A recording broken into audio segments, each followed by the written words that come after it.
missing him? And we welcome you back to Everett Community College, the Walt Price Student Fitness Center for the NWAC Men's Championship game number 2. And it's the Portland Panthers and the North Idaho Cardinals. North Idaho coming in as the East number 3 team at 23-8. The South number 1 team, Portland Panthers, at 26-5. Tony Broaddus is the head coach of Portland. Corey Simons, the head coach of North Idaho. Welcome, Tom Lafferty, along with Zach Ward, head boys basketball coach at Stanwood High School. We watched the earlier game between Peninsula and Lynn Benton, with Peninsula getting the win. So Peninsula will play the winner of this game. And, Coach, we've been watching these two teams warming up. It seems to me that one team passes the airport test.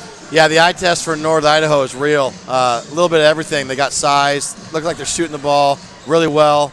I know they had a barn burner last weekend here in a double overtime win over the host team, Everett Trojans. They do look good, and obviously they're comfortable in this gym, but I wouldn't throw anything past this Portland group that averages 85 points a game themselves.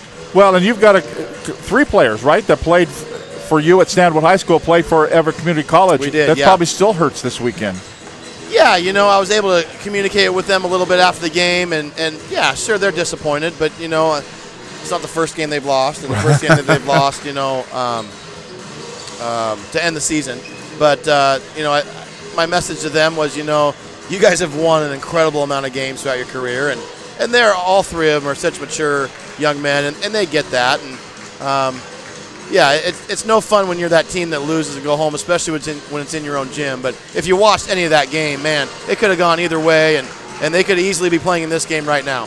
Yeah, that was North Idaho win over Everett Trojans, 112-110 in double overtimes.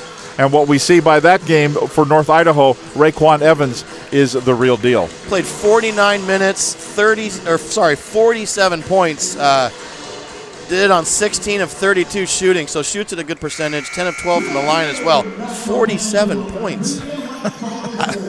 I know it was double overtime, but whoa.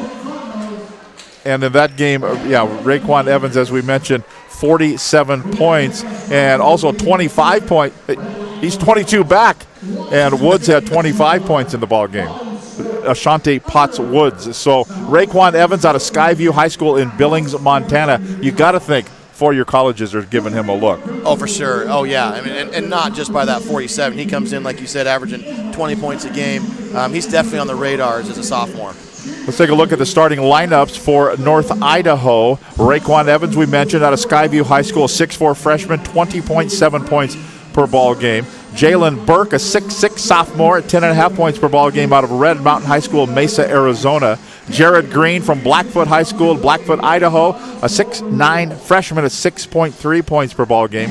Tyler Brimhall from Logan High School, Logan, Utah, 6'5" sophomore, 2.1 points per ball game. And then for the North Idaho, Charles Williams will be the 5th starter. Charles Williams coming in to the ball game as a starter. So Raekwon Evans, Jalen Burke, Jared Green, Tyler Brimhall, and Charles Williams. For the Portland Panthers, they'll start KJ Bosco out of Benson High School in Portland, a 6'7" sophomore, 12.5 points per ball game. Gabe Garrett, Jefferson High School, also out of Portland, a 6'4" sophomore, 20.5 points per ball game.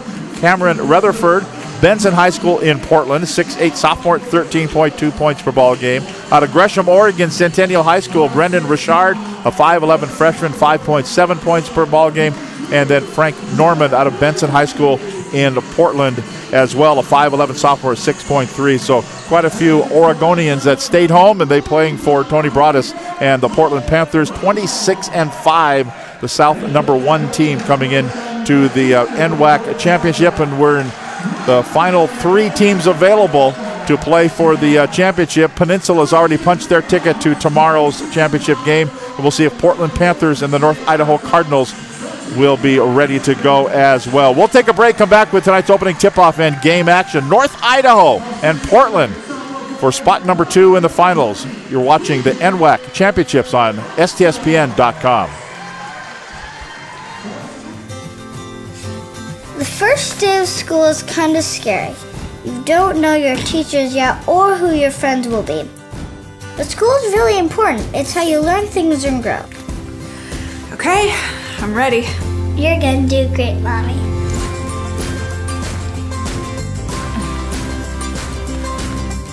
For you, for them, Clark College. Get started today at clark.edu.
We are set to go here at Everett Community College, the Walt Price Sports and Fitness Center. Tom Lafferty along with Zach Ward.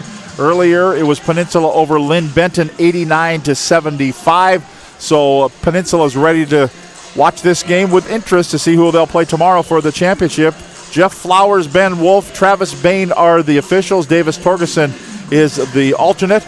And we are set to tip off the basketball game. And, Coach, as we mentioned, some people are getting looks. We saw a certain assistant coach enter the building. Saw Cameron Dollar enter the building. Definitely watching some of these kids. I saw Coach Hironaka, who spent some time at South Pacific University. He's, I think, at Colorado Christian now. I saw him walk in. So for sure, we talk about these kids that are getting looks from coaches at the next level.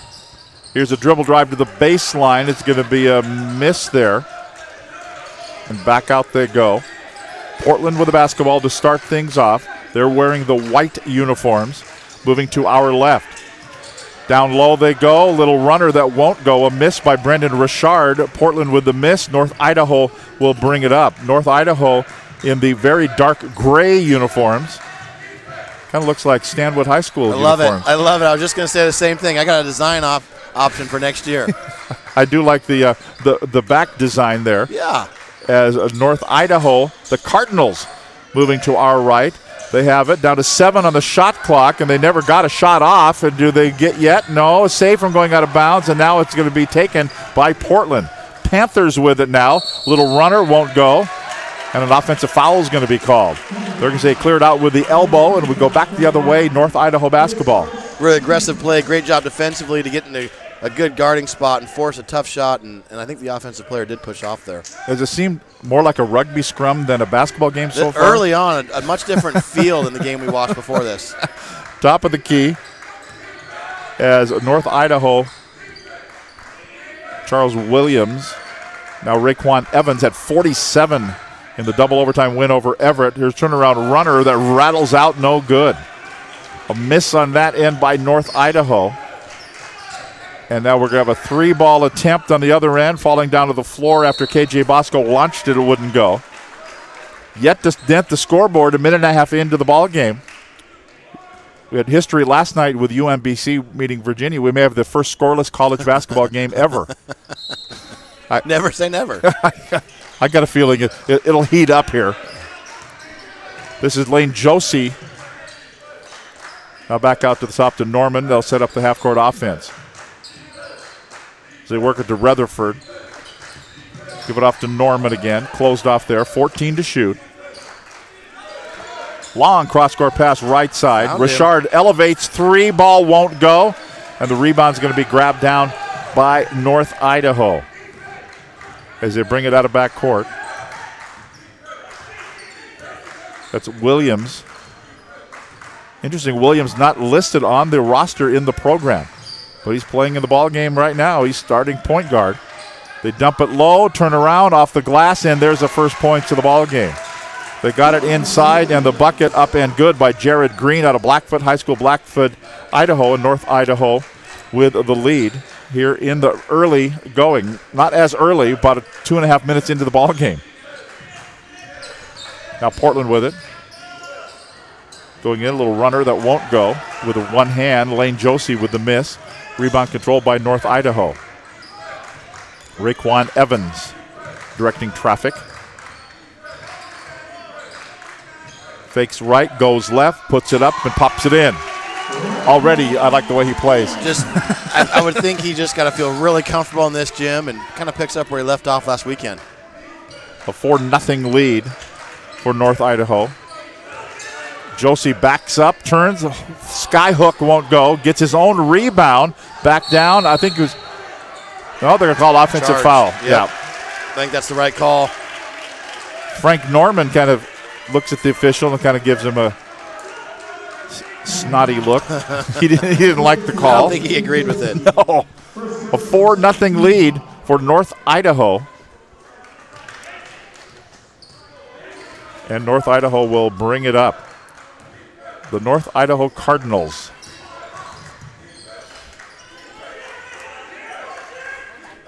Out of Coeur d'Alene.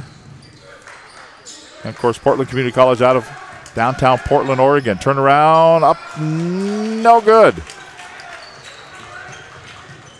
A miss on that end by Jalen Burkett, and Portland will bring it up. Lane Josie outside three, no. Still the shutout is intact. North Idaho with the lead. They've got the ball, and a foul is going to be called. They're calling it on this both ends. I'm not really sure what happened. I'm not really sure who the fouls. They called it on Green. Okay. I would say that was one. He was the offensive player without the basketball. Kind of backed into him. Watch me throw Todd into the truck. Can we see that again? I do think. Here we go. Yeah, yeah. Yeah, he was. You know what? They could have called anything there and we would have agreed with it, right? Could have been a travel. I don't know. I'm not really sure what happened there. So North Idaho gets it off the steal there by Tyler Brimhall, and the foul is going to be called. I don't know if the officials are doing a good job or a bad job, but every call on every time the whistle's gone, somebody's complaining about it. And that's not going to last. They're not going to put up with that all game, I wouldn't think. So North Idaho will throw it in. 27 on the shot clock. Jalen Burke from the far sideline will throw it in for the Cardinals. East number 3 team at 23-8 coming into the ball game. Williams give it off to Evans. I would think he would be a point of emphasis. Block from behind. Yeah, defensively, don't let number 0 go off on us. He's probably number 1 name listed on the whiteboard. Here's a shot on the way. No, won't go. Outside shot by Richard won't go. The putback up and in, and that will go, and that'll be the first points of the ball game for Portland, and Rutherford with the bucket. Burkett. Check it. That is Williams. Now they go down. Well, I thought he was going to go in for the – they're going to get – there's another complaint on a foul. Oh, now he's waving his finger. We've got something going on here. And we got some extra pushing and shoving, too, and the official steps in. Well, I thought it was a either Are we rugby. Going monitor here? Are we going to go monitor review? I'm predicting monitor. Here we go. Here we go. Let's take a look at the. He didn't like the call. No, he got right up in the face of the official. So a timeout here, a 30-second timeout, and the officials are they going to. The alternate official has the monitor in front of him on the other side. And so the officials are talking about it. Checking it out. And now they're calling a foul. I think that's the original foul on Gabe Garrett on the block shot. And now they're going to look at the play after the fact. I looked up. I was looking down. I looked up and I saw a body on the floor that looked like he'd gotten shoved. Exactly. And here we go. Let's see it. Let's see if we can see it again.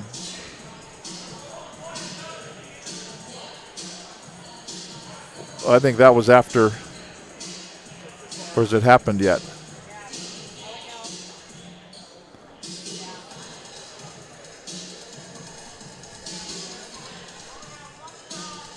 Yeah, I think it happened prior to that.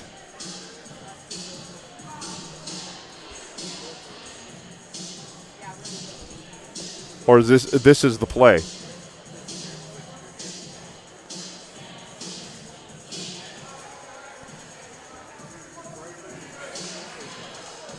No. So now we're meeting. The officials are still meeting in the center. They just sent the teams back off. So still to come here this afternoon at Everett Community College. The women's Final Four get underway at 6 o'clock. Umpqua Riverhawks, the Bellevue Bulldogs. Then at 8 o'clock it'll be the Walla Walla Warriors and the Big Bend Vikings to play. Last year in the men's Final Four, it was Tacoma and Umpqua, Walla Walla, and Lower Columbia. This year, Peninsula, Lynn Benton, Portland, North Idaho. So 4 new teams with a chance to win it. Okay, so here now I think we're gonna see it. Yeah, that's where the official stepped up. So can you back it up from there?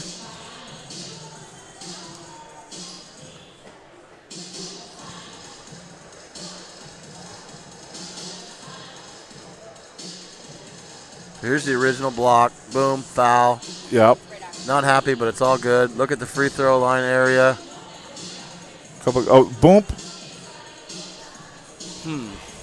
Yeah, Frank Norman got knocked over. I'm not sure there was enough there to knock Frank Norman over. But he did. There was definitely something. Yeah. So that's what the officials are looking at. Now they've called both coaches over to the center here. The officials are Tony Broadus of Portland, Corey Simons of North Idaho. And they're going to have a little discussion. Okay, one guy pushed one guy, and the other guy pushed the other guy. So we're going to have free throw here. Seth. No, this is that original foul. Right. Seth Christian's at the line. And with the lane being empty, I'm thinking that there is something untoward had it happened. So yeah. He hits one free throw. And now we're going to have technical foul on the other end. So the technical is going to be on North Idaho's Jalen Burkett. Dead ball, technical foul, contact. Okay. So that's what happened. So free throws here for KJ Bosco.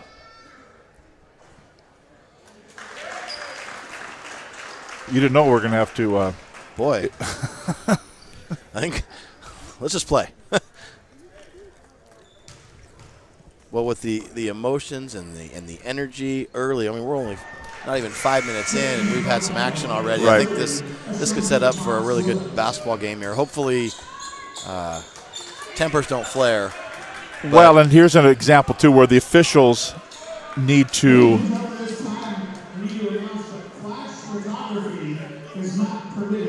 no flash photography. So put your phone away. Shoot, they got me. They got me from up top here. Taking those selfies from up here on the third level. So here we go. I think the officials wanted to keep control because you can see that it's going to get a little raggedy here. You're right. I think that was a great way of handling it. Did a good job. Dead ball, technical foul. No harm done, but a message sent. So 5-3 lead. 14 on the shot clock. Portland with the basketball. Norman out for a shot, a three that rims off no good for KJ Bosco. And a travel off the rebound and then falling down and hitting his head. Well, he bonked his head. I don't know that we need to help him up yet until we make sure his. We're right at the 15-minute mark, so that's going to be the first media timeout. And he's kind of dazed and confused getting up. I'm not sure. He is moving pretty slow. That's Ian McLaughlin. He bonked his head pretty good when he landed. So I think the official stepping in saying, you know what, he's got to go off. Let's get him evaluated at least. Have a seat. So we're going to step aside the under 15 break right here with North Idaho leading Portland 5-3 on STSBN.com. Appleton, Education Outreach Officer at STCU. I have been labeled as frugal. I'm more motivated by saving money than I am about spending money. I essentially have had the same vehicle for nearly half of my life. It's absolutely practice what you preach. One of my passions is mountain biking, and one of the ways that I can afford to have a quality mountain bike is by cutting expenses in other areas of my life. STCU has given me an opportunity to share things that I've learned with the community. I'm Keith Appleton, and STCU is here for good. Welcome back. Welcome back here to Everett Community College. We saw the foul on the one end, and then when they got back to the other end, E. McLaughlin fell down and bonked his head pretty good. In fact, right there, that's the aftermath after he had fallen. They were trying to help him up, and I think he was saying, not yet. Let me make sure I can see one finger held up in front of my face. So he is not on the floor. And here we go. We have a lot of action here for a 5-3 ball game with 5 minutes in. A big high banker up and in for Cameron Rutherford for Portland. Makes it a 5-5 tie. Now North Idaho with it. Christians, and then they feed it right side. McLaughlin. Actually, McLaughlin is in there. I think he was more stunned than anything, I guess. Now they're going to say off the knee and out of bounds, so overruled. They were all dropping back. Overruled. I think that's the correct call. Yeah. From 3 stories up. No, it did look like it went off the defender's leg. Tied at 5, inbounds here for North Idaho. Underneath their own hoop with 15 on the shot clock. High off the glass, that's going to be a miss. Missed there by McLaughlin. And now Portland with it. And a foul called. And they will whistle this one on Tyler Brimhall out of Logan High School, Logan, Utah. Picks up his first personal foul. And the 3rd team foul. Portland basketball. KJ Bosco got it inside to Rutherford. Back to Bosco again. Lost the basketball and stolen away. Up the floor. Here comes North Idaho. Ashante Potts Woods. Woods with it. Goes in. Little step through, and puts it in. Kind of looked like a blender there for a second. He just kind of spun around a couple of times, put it on puree, and off it goes. And here's a steal. Steal underneath the basket by Seth Christians for North Idaho. And the Cardinals have the basketball. With the lead. Oh, great pass. Down for a two-handed flush. Great pass, great read coming off that pick and roll. They got it to Seth Christians for the two-handed slam dunk, and it's a 4-point lead again for North Idaho, equaling their biggest lead of the ball game. Outside 3 won't go. Missed by Garrett. To the other end and quickly down for the bucket, and the lane is up, and it is good. Good there for Raekwon Evans, 11-5 score. Outside 3, offline for Rutherford.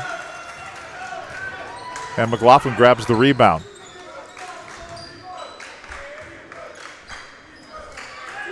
To Evans at 47 in the double overtime win over Everett. That just sounds, every time you say it, I mean, I've read it, I've heard you say it. That really catches your attention, doesn't it? Wow. Woods leans back, puts it up, no good. Back up and in by Seth Christians. And it's out to an 8-point lead for North Idaho, their biggest lead of the ball game. They're the only team that has led in this game. We've had one tie. That's Frank Norman. Launches. Miss. Battle on the rebound. Christians on the board there. One thing we haven't talked about, Seth Christians at 6'11". Right. Portland's tallest player, 6'7", 6'8" area. That's tough to deal with. And he's done a really good job early on the boards. You saw him there on the defensive end, but also the offensive end. Got that offensive miss from Potts Woods. Easy putback. And a timeout on the floor. We'll step aside with 12:28 to play in the first half. It's North Idaho 13, Portland 5 on STSPN.com.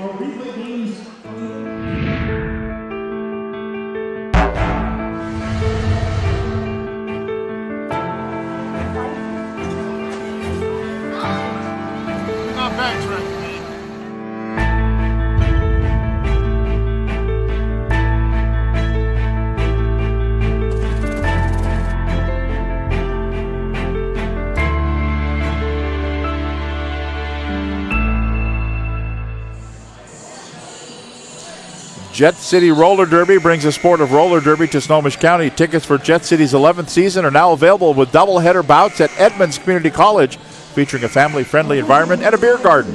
Find a skater handing out flyers to receive a discount off entry to the next bout.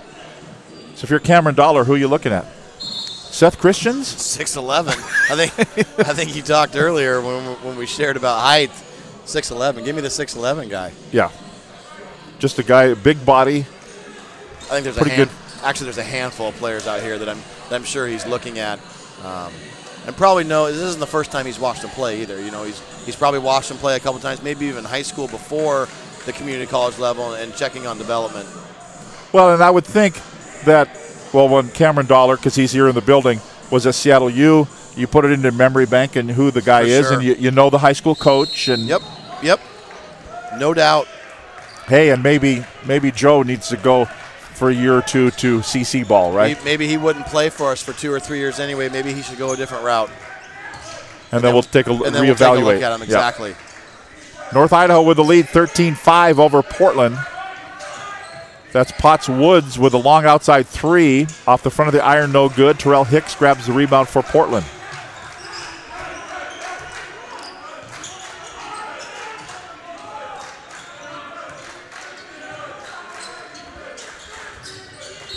As they work at baseline, you see a foul now underneath.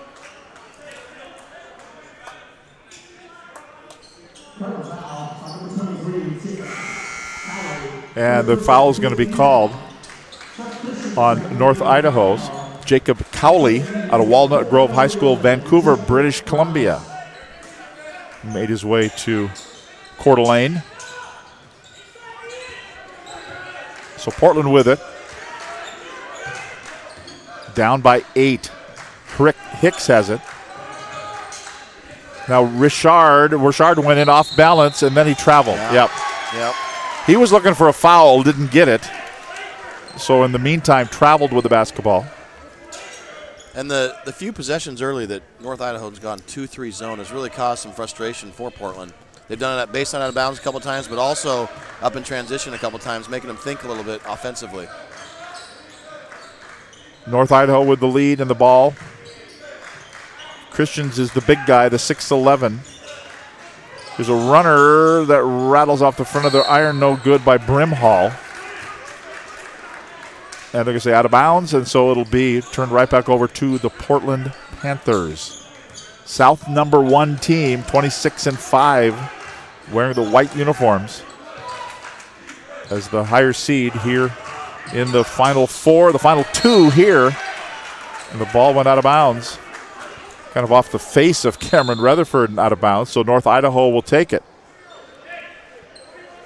Low-scoring ball game here. Really a great set there, too, offensively. You saw the two wings cross. They actually screened the inside of the two guards, opening up that lane down the middle. Just couldn't handle the pass. A lot of times you'll see that play at the next level, and it'll be a lob for a 6'11" or 7-footer coming from the baseline for a dunk. Falling down and injured. His hip going for a slam, that's a miss, and a follow-up slam is good for Lane Josie, and we have a hip injury on the other end. Tyler Brimhall, he is in some kind of distress, and he knew it right away. Yeah, there was contact, and he just went down. He had the ball, and he went down right away. And it was holding his left hip. And he's pointing to it now. He is in a lot of pain. So we will step aside and we'll come back. 10:49 to play in the first half. It's North Idaho 13, Portland 7, the NWAC Men's Championship on STSPN.com.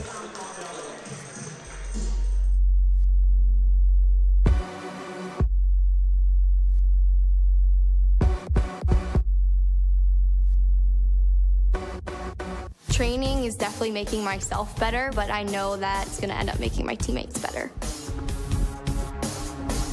You have to know your teammate and know what they need. The cohesion on the field and off the field is what makes everyone strong. Being on a team, you know it's not just you out there.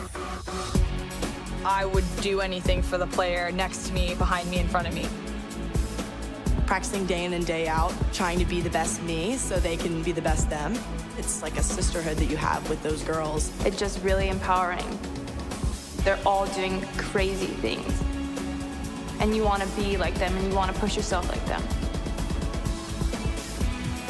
motivates me to work harder, to get faster, quicker. Pushing each other so hard, all for the same goal. And then when you accomplish it, that's the best feeling in the world.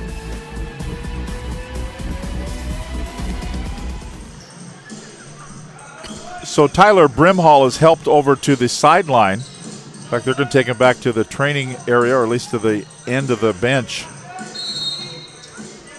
Take a look. It looked like something like a left hip. Of course, we can make calls from up here. We can also make medical diagnoses from 3 stories up, too. Hip flexor or something like that, but he was in pain and it wasn't putting much weight on it. So North Idaho with the basketball, leading by 6. Runner by Raekwon Evans, blocked out of there and grabbed by Portland. Here come the Panthers.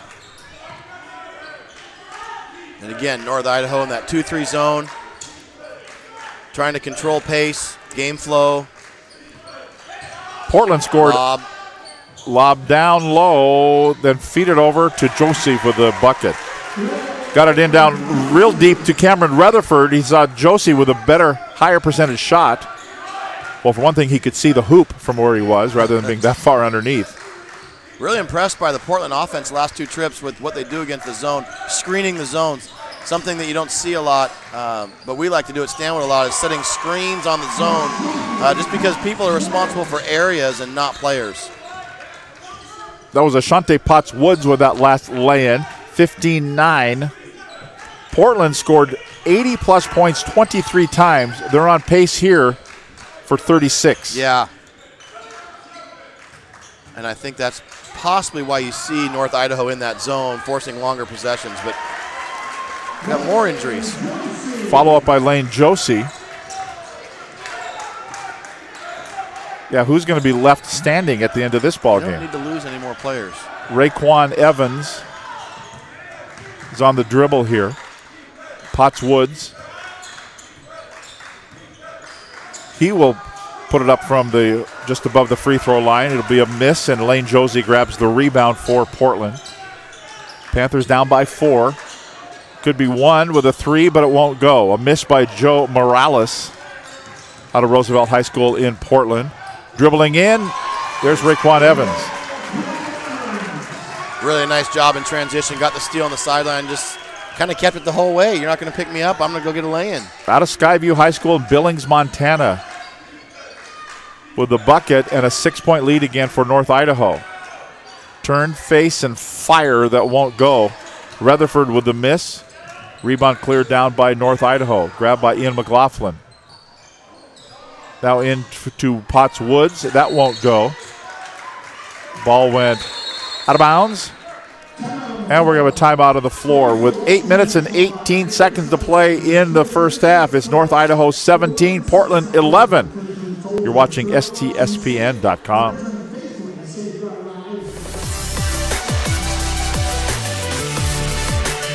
WWCC is affordable. Find your way. Attend part-time. Direct transfer. Join the fun at WWCC.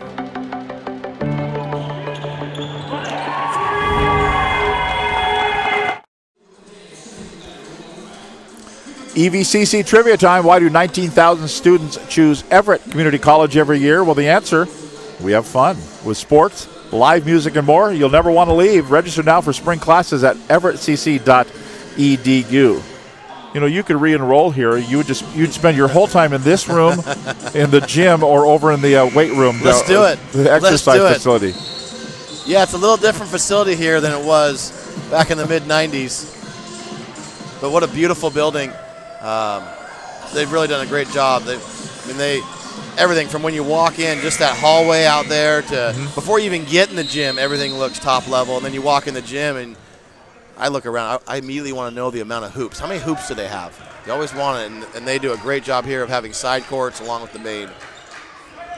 So back to action here. North Idaho with a 17-11 lead and a steal. This is Raekwon Evans with the bucket. The steal in the bucket for Evans. Excuse me. That was Jalen Burkett. Jalen Burkett got it. Outside three.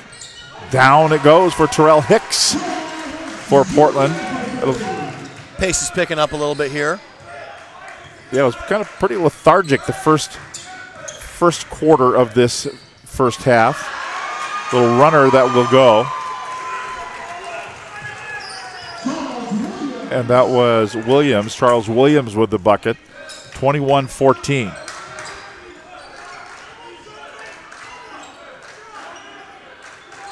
Morales, air ball, airmails it there, but saved by his teammate from going out of bounds. Rutherford with it. Got to look down at his feet whether or not he would take a three. He didn't. Josie will, and good will bury it. The extra pass. That's right. He did. He stopped. He looked down at his feet. And That's the worst shot in basketball, the one with your foot on the line. He wanted to make sure he wasn't going to do that. If I'm going to huck one up from here, it better be worth 3 points. Here's a attempt there on the other end for North Idaho. Charles Williams with the miss. Now Portland with it, but another steal. Taken away. This will be Evans. He goes to the deck. The foul's going to be on Lane Josie. And a couple of free throws coming up here on his way to the hoop. The 7th turnover for Portland here, just over 13 minutes into the game. So the 6th team foul, personal foul on Lane Josie, his 2nd.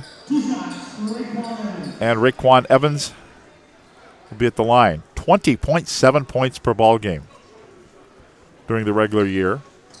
He's got 6 so far.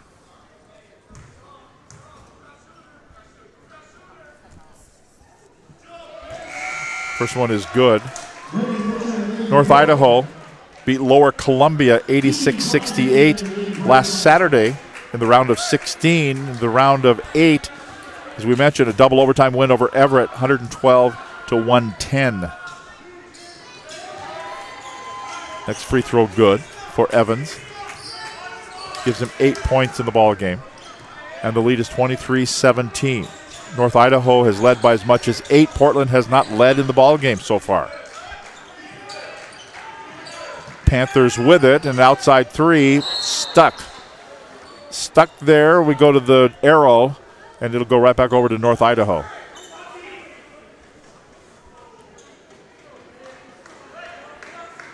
Really, when they get stuck like that, it wasn't even close. It was short and offline. Yeah, that's a tough one. He'll probably get some rash from his teammates on that one. Evans looking for a screen. Now they'll dump it down to the low block. Turn, face, hook, no. A miss there for Jared Green. Another big body, 6'9". Jared Green, a 6'9" freshman out of Blackfoot High School, Blackfoot, Idaho. Been talking about the three-pointers here for Portland. 2 of 14 early on from 3. That's got to be something that needs to be addressed. And I think we have seen them success. I talked about earlier, screening the zone, getting the ball inside and getting those paint touches. Sometimes it seems like early on here they're either turning the ball over like that or settling for long jumpers. And the turnover and the bucket by Raekwon Evans is good. Their 9th turnover. 25-17. Yeah, points off turnovers is going to be big coming up at halftime. Down underneath, Portland. Boy, he got, I thought that little runner by Rutherford, and he got one right in the solar plexus. Maybe a little higher, the sternum probably. Ashante Woods. Little stop and a round a couple of times, and down it goes. And good for Ashante Potts Woods.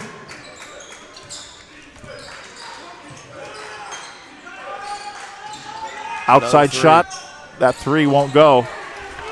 A miss for Gabe Garrett. And North Idaho brings it up. We're at 5:10 to play in the first half and a 10-point lead for North Idaho. Boy. Yeah, they're going to call probably. Yep. You think so when you put up the elbow and probably. Clear out yourself some space? Portland needs to get a good possession here. The lead's up to 10. I think you live and die by that three-point line. 2 of 15, dying by it right now. I'd like to see them work the ball around a little bit better. I know 2 possessions ago we did get the paint touch where he got hit inside, but those are the kind of shots you need to try and get.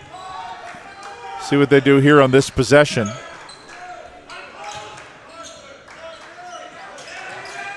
Long outside three. Well, that'll work. Three, right on cue, they make a three. I think he looked up here after he hit that and said, what? Jacob Powell with it out of LeGrand High School in LeGrand, Oregon. And it's 27-20 North Idaho. 4.5 to play. First half, Evans to Potts Woods. Finds a screen, right back to the screener who lost the ball. And then overplay on the defense. Yeah, that's just a tough break there. Kind of a loose ball. Both players going for it. One player happened to get his hands on the ball first, just before the collision. Wrong place, wrong time kind of deal. And a timeout on the floor with 4:18 to play in the first half. It's North Idaho 27, Portland 20 on STSBN.com.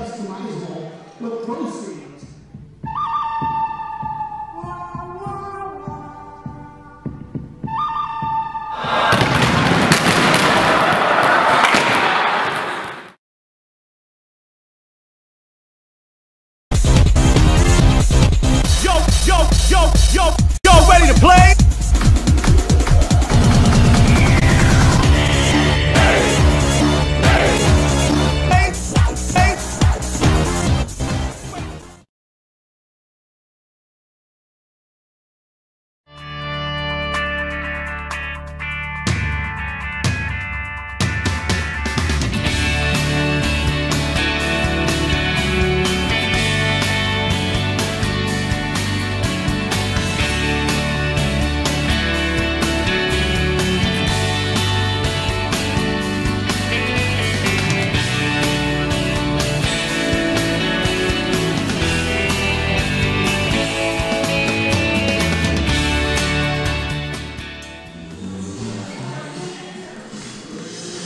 Everett Community College, the Walt Price Student Fitness Center. This is game number 14 of the 2018 NWAC Men's Basketball Championship. The Peninsula Pirates won earlier, 89-75 over Lynn Benton. So Peninsula will play tomorrow against the winner of this ball game we're watching right now between North Idaho and Portland. Terrell Hicks at the free throw line for the Portland Panthers out of Centennial High School in Las Vegas. First one rattles in and goes. Averages 5 points per ball game. 27-21, North Idaho with the lead. And Hicks will get another.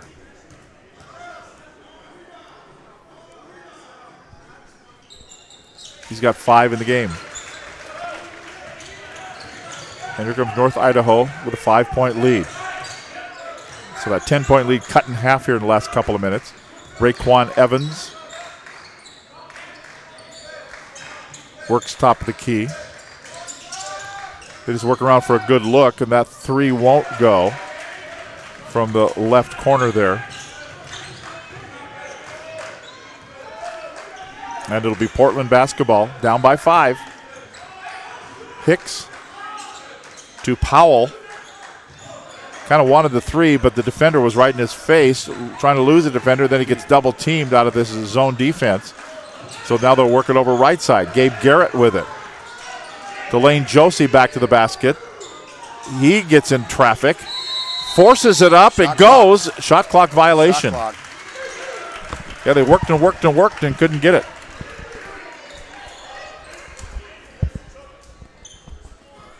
So now we have a shoe tie hold here. 3:29 to play in the first half. North Idaho with a 27-22 lead.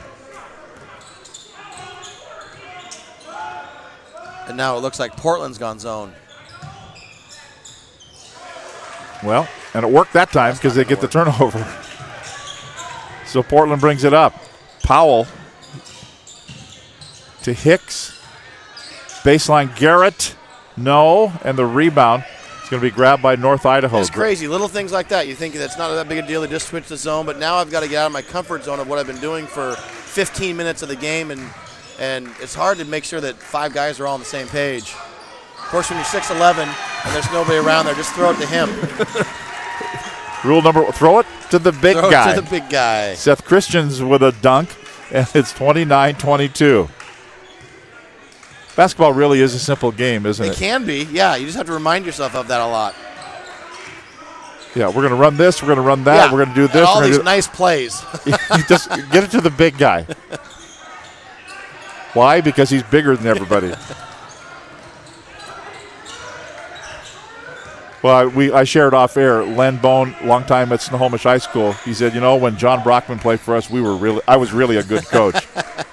Throw it to the big guy. Amazing how that works. That's right. Well, you saw him score 55 against. I did, and he didn't make us look like we knew what we were doing. And yeah, if you talk to, there is not a nicer guy. Oh, he's a super guy. Really, really a good guy. Yeah. I always liked the fact that talking about John Brockman when he played for the Huskies, and they would kind of choose up sides, and no one wanted to play against him because he never knew the off position. He was diving for a ball during gym rat time. And really, a cool story about John is he came up to one of our Spartan hoop camps while he was at the University of Washington. Ryan Appleby was there, and I asked Ryan to come up one day if he could do that, and he agreed, but I didn't know that John would come up. And that's just, obviously a couple years prior, a big rival school, but just the way he's wired and the way he thinks, he wanted to come up and that just made the kids' day. I mean, kids are in line. We had parents coming out trying to get a picture with him. No joke. It was right after both of them were on the front page of Sports Illustrated. Right. And just speaks to what kind of guy he is, and that's something that, doesn't even appear on his radar, right? But I think so many people in Stanwood will remember that forever. Really a cool gesture. Well, not many years later, he's playing in the NBA. Yeah, right. This Raekwon Evans puts it up. No, won't go. Rebound, grab down for Portland. Grab by KJ Bosco. Portland down by 7, so they're staying there. North Idaho would like to put some distance up there. Portland's not allowing them to do that. 12 turnovers, 3 for 16 from the field, and you're only down 7. Going to the line to cut it to less. And I think if you were to ask Coach, hey, here's the situation going into halftime, like I said, you have 12 turnovers and you're only down 7 with a chance to put it to 5 here with a minute to go. So KJ Bosco will go to the free throw line for Portland. And that foul is going to be called here on Seth Christians, his first personal, 8th team foul. First free throw no good for KJ Bosco. He'll get another. We talked about both teams scoring, coming in at 87 points a game for North Idaho, 85 for Portland. We're at 29-22 in the first half. I think the first half under's going to hit. You're still in Las Vegas mode. Yeah. I didn't see the pari-mutuel window on the way in. Coming up on 1 minute to play in the first half. A 29-23 lead for North Idaho. As they'll work it, looking for underneath. They were looking for Potts Woods, didn't get it. Here's a step through. Frank Norman comes up short and won't go. Looked cool, didn't work. Evans lost the handle, out of bounds. Oh, and they're going to say, I think a Portland player tipped it out from behind him. Just barely. Just barely. So it will be 24 on the shot clock, 39 on the first half clock.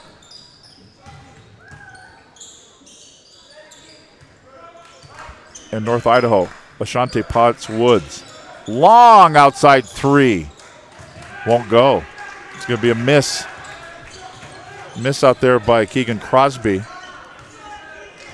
And it'll be Portland basketball. They'll play for 1 shot. Or will they? 15-14 to go. Holding the ball. It looks like they will. Norman. Hicks. Bosco. 5 seconds. 4 seconds. Norman. Bosco at the 2-second mark. Rattles home a 3 ball. It's a big shot. And all that, it's a 3-point game. Momentum has shifted.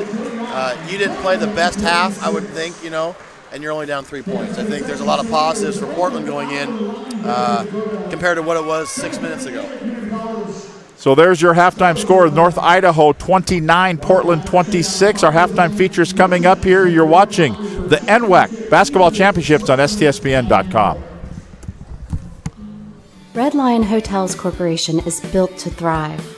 With innovative programming and in-the-know staff, Our hotel brands offer guests great stays and a chance to immerse in local culture. Red Lion Hotels and Red Lion Inn & Suites are better than ever. For travelers who want to get lost and discover adventure, we open the door to the best local experiences. We have reinvented the loyalty program. Introducing Hello Rewards, the first recognition-based loyalty program that encourages members to go further, fly higher, travel better, with tailor-made rewards. And we're not stopping yet. Presenting Hotel RL, our newest hotel brand. Inspired by the natural beauty of the Pacific Northwest, an uplifting, relaxed atmosphere, a staff that loves what they do. For adventurers at heart, Hotel RL will inspire an amazing journey. Our future has never been brighter. 3 strong brands, an expanding portfolio, industry-leading innovation with turnkey solutions, simple fee structures, areas of protection, continued support from day one. We make partnerships easy. Reach a new breed of traveler with RLHC.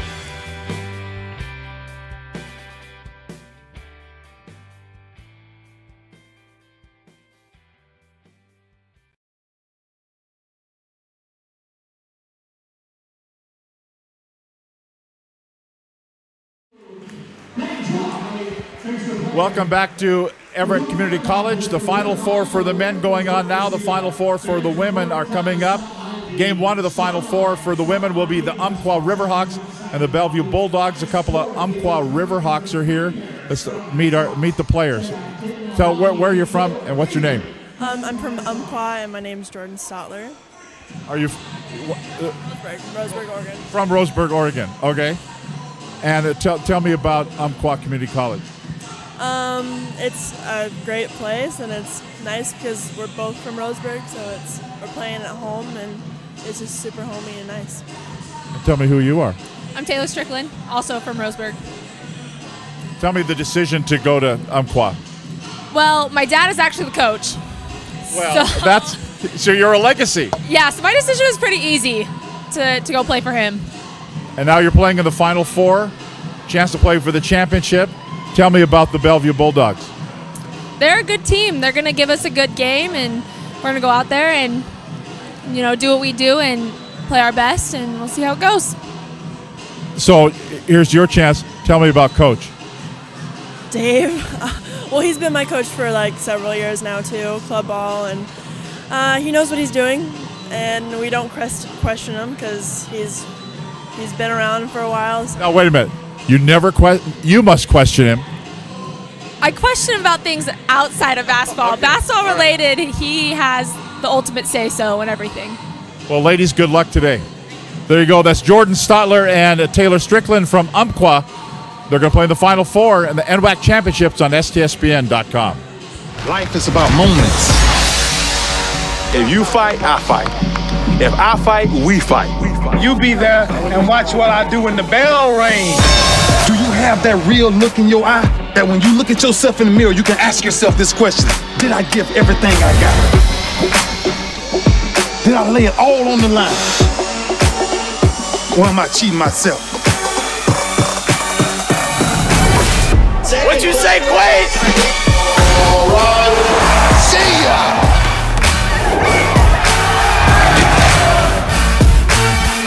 Right at it. Oh! He's done it again!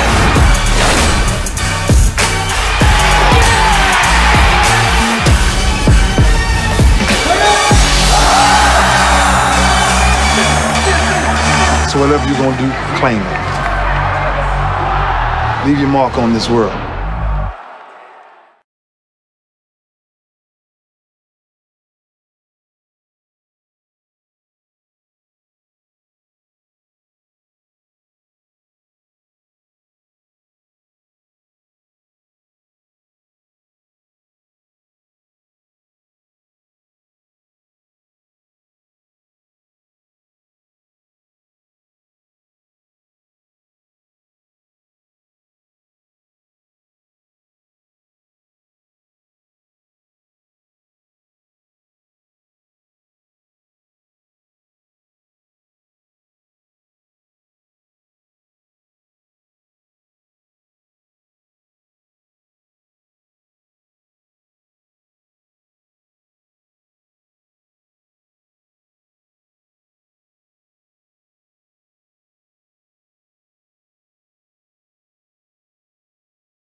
The women's Final Four coming up, and the first game will be between Umpqua Riverhawks and the Bellevue Bulldogs. A couple of Bellevue Bulldogs with us now.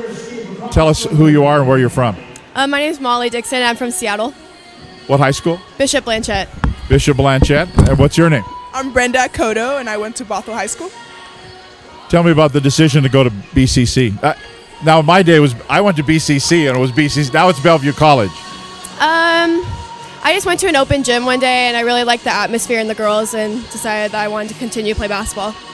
Same for you, or what was your decision like? Yeah, pretty much. It's a really competitive group of girls, and I really enjoyed it. Now, Umpqua played in the championship in the Final Four last year. What do you know about the Umpqua Riverhawks? Umpqua's a pretty big team. They're competitive. They play hard. They like to go up in the post. They can shoot as well, so they're a good team. Did you see their post player that was just here? She's big. Yeah, she's big. And in fact, we've been talking about the game that we're doing here, the men's game. Basketball is really pretty simple, right? In guys' terms, get it into the big guy, get it into the big girl. Isn't that right? Yeah, that's right. So who's going to win this your game? We're going to win. There you go. Straight from the horse's mouth. We're ready to go. Molly Dixon, Brenda Cotto, Bellevue Bulldogs against Umpqua coming up here on STSPN.com.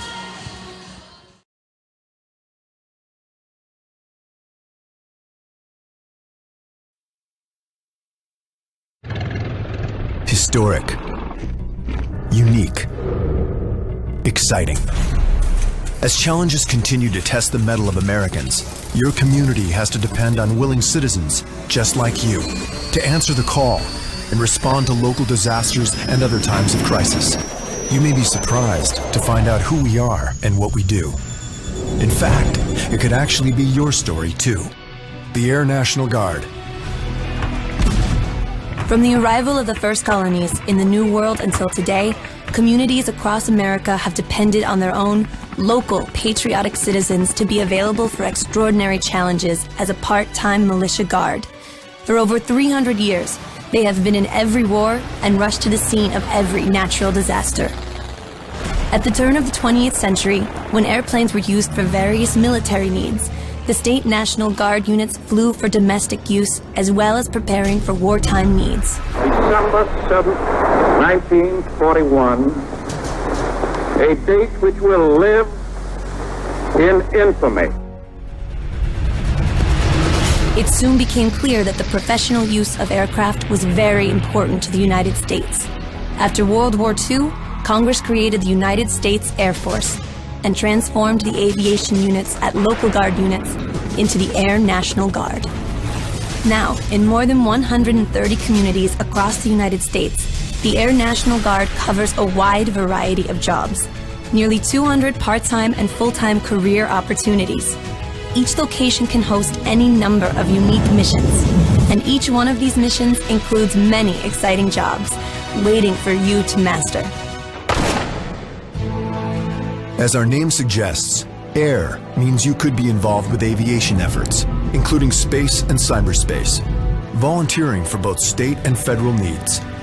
An excellent example is the Combat Air Patrol mission. The units assigned to this vital mission have fighters that are on alert, ready to scramble at a moment's notice, protecting local communities from aircraft entering unauthorized airspace. But not just pilots are involved. Munition specialists, aircraft mechanics, and airfield operations specialists are needed to keep these missions flying. Nowadays, everything is very high quality electronics and very digitized. So what I do is I maintain and make sure these F-16s have the correct components, have the highest upgraded digital systems installed. In recent years, through remote technologies, serving overseas may actually take place at your local Air Guard unit. You could be protecting ground troops overseas or carrying out other missions through remote piloted aircraft and space satellite operations. As a part of the elite battlefield airmen units, you could be selected and trained to operate alongside all other special operations forces. With your rigorous training and exceptional talents, you could be expected to go beyond the front lines, identifying enemy targets, protecting troop movements against ambushes, and rescuing military and civilian personnel trapped behind enemy lines. The Air Guard also has several units where medics are trained and involved in aeromedical evacuation, a specialized flying triage mission, stabilizing and protecting military members and civilians injured during any number of conflicts or natural disasters. And since all of these operations occur in the air, a variety of weather specialists, from traditional weather forecasting all the way to battlefield weather specialists, are needed to ensure operations are conducted safely and successfully. We are the Air National Guard, and national means that you will be serving our local communities and states by responding to the needs of your state's governor as well as national interests. We have the unique honor of being on the front lines of protecting and responding to the American homeland and its needs. You will be challenged and tested using the skills you learned in the Air National Guard to respond to emergencies from local flooding relief to attacks here in the United States. As a battlefield airman at home, direct rescue operations to fellow Americans in distress is a duty that you are proud to carry out, as they rely on your quick thinking and extensive training to return them to their loved ones safely. Or you could be on the front line, using your extensive medical training to triage your neighbors and help transport them across the country to hospitals in our Homeland Response Force. I fly on a HH-60 Pavewalk helicopter as an engineer. I could end the answer there and it would be pretty cool. Flying is awesome.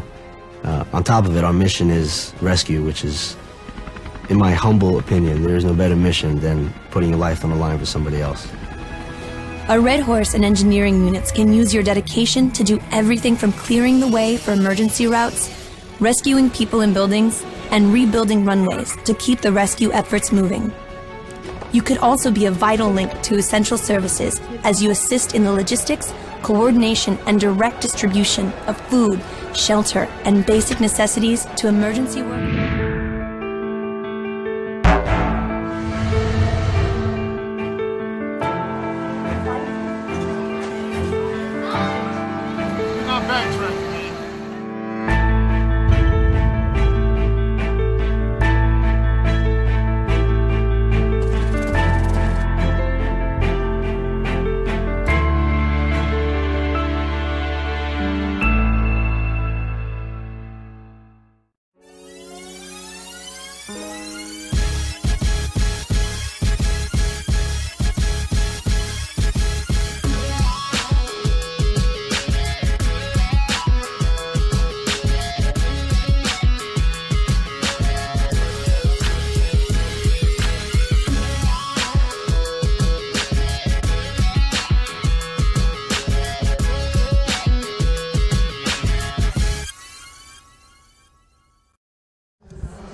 And welcome back here to Everett Community College, the NWAC Championships, men basketball, and it's North Idaho leading Portland 29-26 here at halftime, getting set for the second half to get underway. What jumps off the stat page for you, Zach? Well, just kind of referenced it as we went to break there for halftime. 12 turnovers for Portland and 4 of 17 from 3.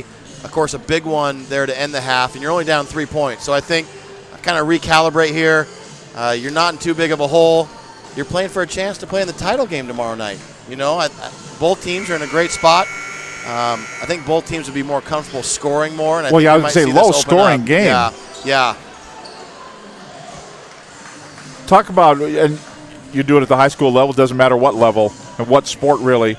When you get to the postseason, how much do you crank up the intensity level, or do you have to as a coach? I think, I don't think you have to. And I try and just keep it the same. I don't want the kids to think too much about it. We try and do a lot of the same things that we do all season long. And so part of that is you probably do some of that during the season in terms of points of emphasis, or I don't want to throw their schedule all off to where they're thinking about things too much.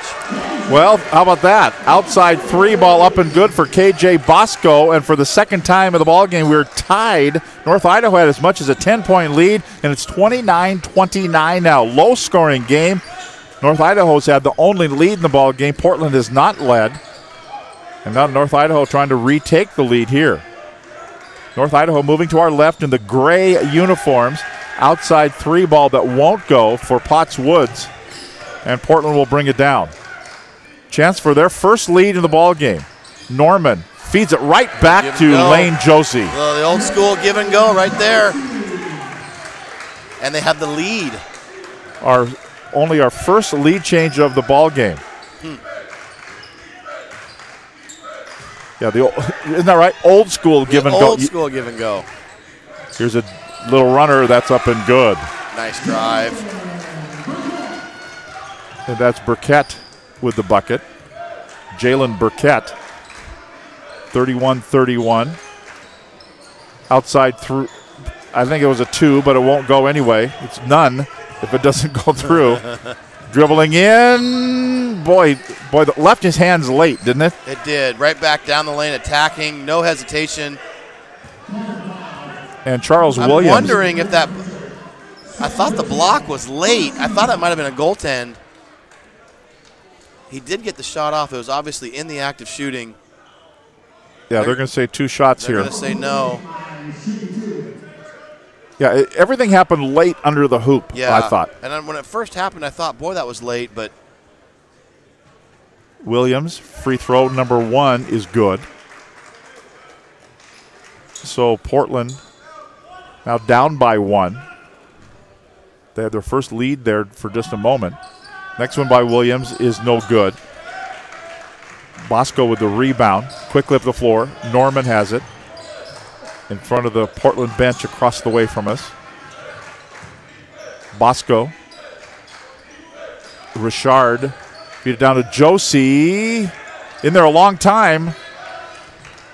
I was waiting for the whistle for the 3 seconds. And here's an off-balance shot. Brendan Richard kind of got in trouble underneath there. Here's Raekwon Evans goes in. Boy. Wow. A lot of contact, nothing. What are they going to – we've got into the Gatorade jug on the far side and players off the floor, and why there wasn't a foul called in that just a moment ago. Can we go back and look at that one? The official gave the straight up look, so they obviously felt that he was straight up, no contact, or at least contact was not initiated. There wasn't. Right. There wasn't no contact. Right. For the double negative. They keep the ball. We're all good. Dribbling in. Now there is a foul. This start of the second half has the feel that we had the start of the game. A lot of animated responses to every whistle. Yeah, it really settled down, didn't it, after the first 5 minutes? See if it does here, or this may just be that way the rest of the way. It might be. Now, Ashante Potts-Woods has not gotten up. And I think you get it punched in the gut or something. I don't think it's an extremity problem, like a turned ankle or something. And we've got teams going to their benches. I didn't see a timeout called. I saw a foul called. Let's take a look here.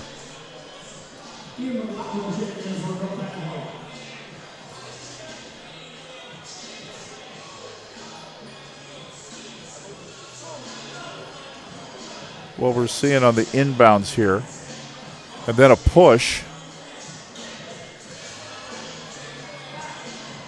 and that's Woods out there, and then he went into traffic, and then he got a shoulder or an arm or almost self-inflicted.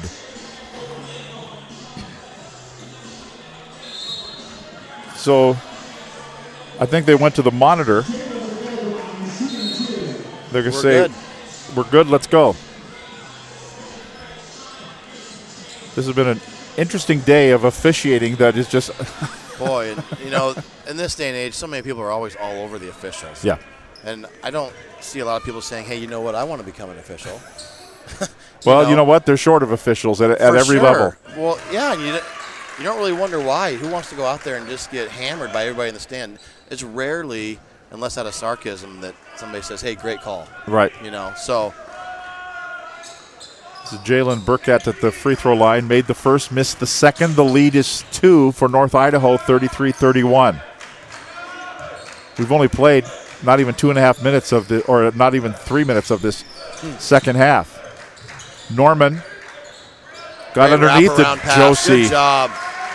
Lane nice Josie. job to create on his own and to draw that help defense and wrap around instead of trying to force up a tough two. Found his big man in the lane.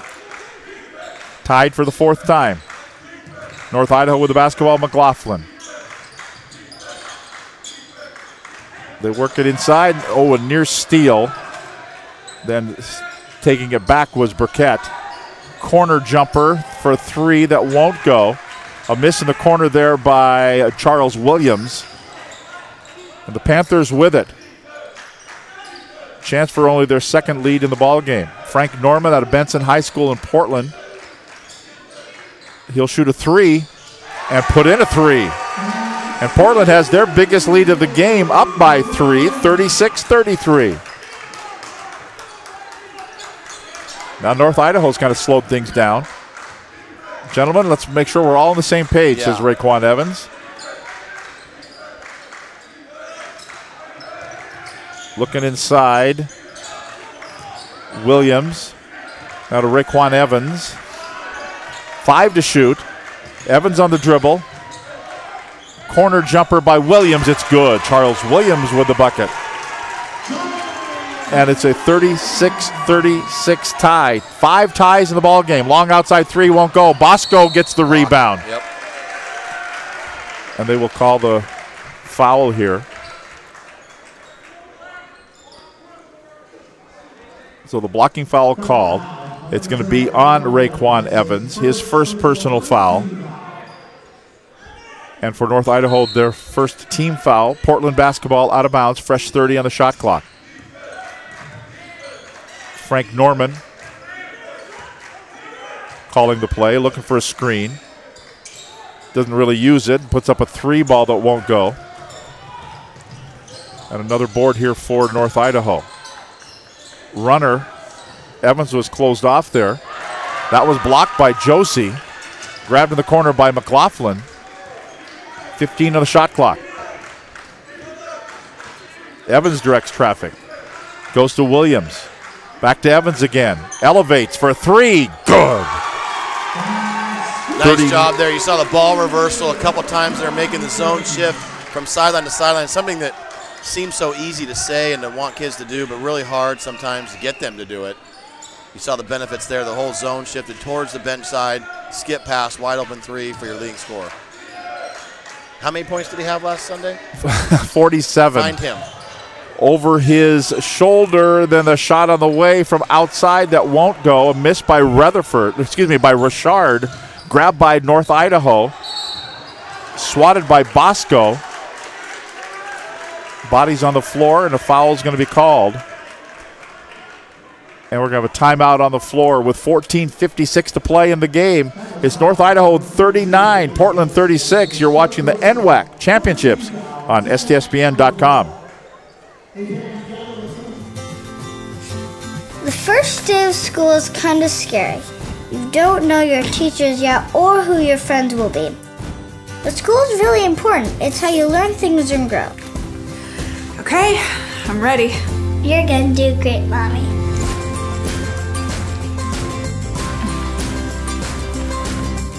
For you, for them, Clark College. Get started today at clark.edu.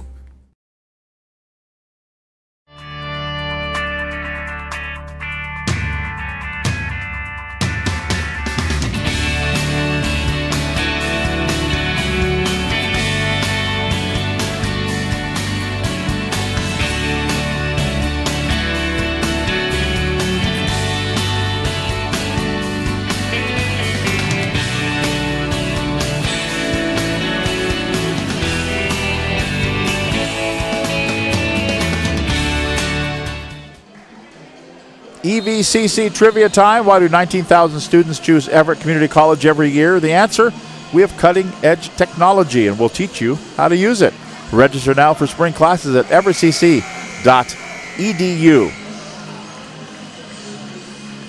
Welcome back to EVCC here on North Broadway in Everett, Washington. Glad you're with us here for the NWAC Final Four for the men. The women coming up.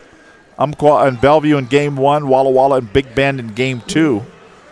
But here we're still ways away from deciding the second participant in tomorrow's championship game. Peninsula, the first participant from a win earlier today over Lynn Benton. Portland and North Idaho battling now. The first free throw good, and another one upcoming here. Opens up a 4-point lead for North Idaho.